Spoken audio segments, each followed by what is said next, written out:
মায়ের কথা হাদিসে 3 বার বললেন আর বাবার কথা কি একবার বললেন। নারী জাতির এত সম্মান, এত দাম, যে জিনিসের দাম বেশি ওইটা মানুষের যেখানে সেখানে ফালায়া রাখে নাকি ওইটা সম্মানে রাখে, ওটা হেফাজতে রাখে, ওটা যেন চুরি না হয়, ওটা যেন চিন্তায় না হয়, ওটার মধ্যে যেন কুদৃষ্টি না পড়ে।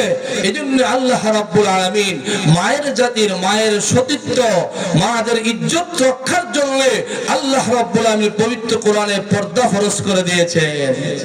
নামাজ, রোজা, হজ, যাকাত এগুলি যেমনি ভাবে ফরজ, এরকম পর্দাও কি ঠিক তেমনি ভাবে ফরজ।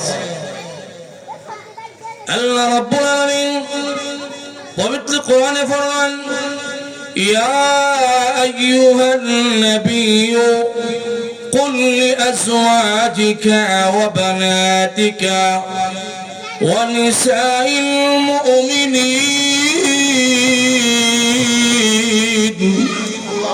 ইউদনিনা আলাইহিন্না মিন জালাবিবিহিন।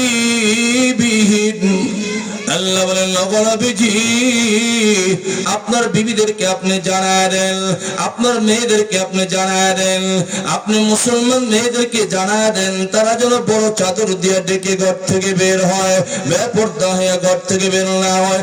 এই আয়াত কারিমার মধ্যে আল্লাহ তার নবীকে লক্ষ্য করে বলতেছে, হে নবী, আপনার বিবি, আপনার মেয়ে এবং মুসলমান মহিলাদেরকে বলে দেন তারা যেন পর্দায় থাকে।